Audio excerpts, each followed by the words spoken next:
టాలీవుడ్లో వరుసగా స్టార్ నటులు ఇతర రంగాలకు చెందిన వారిపై లైంగిక ఆరోపణలు వెల్లువెత్తుతున్నాయి.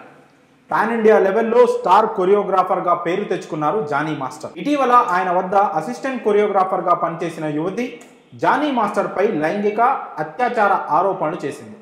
పోలీసులు పోక్సో కేసు నమోదు చేసి అతన్ని అరెస్ట్ చేశారు. విచారణ అనంతరం చెంచల్గూడ జైలుకు తరలించారు.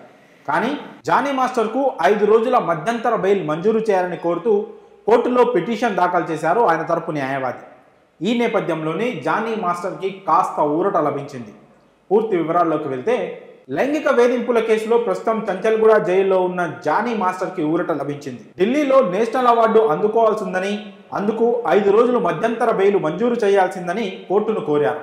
ఈ క్రమంలోనే జానీ మాస్టర్ బెయిల్పై విచారణ చేసిన రంగారెడ్డి డిస్ట్రిక్ట్ కోర్టు తాజాగా ఆయనకు బెయిల్ మంజూరు చేసింది.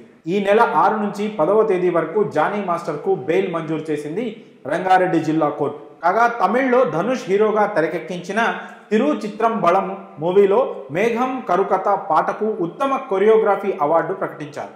ఈ పాటకు జానీ మాస్టర్తో పాటు సతీష్ కృష్ణన్ కూడా కంపోజ్ చేయగా ఇద్దరు అవార్డుని అందుకోబోతున్నారు. ఇదిలా ఉంటే సాధారణ బెయిల్ కోసం ఆయన అప్లై చేయగా ఆ పిటిషన్పై విచారణను కోర్టు అక్టోబర్ 7వ తేదీకి వాయిదా వేసింది. జానీ మాస్టర్ దాఖలు చేసిన జనరల్ బెయిల్ పిటిషన్పై నార్సింగ్ పోలీసులు రంగారెడ్డి జిల్లా ఫాస్ట్ ట్రాక్ స్పెషల్ కోర్టులో కౌంటర్ దాఖలు చేశారు.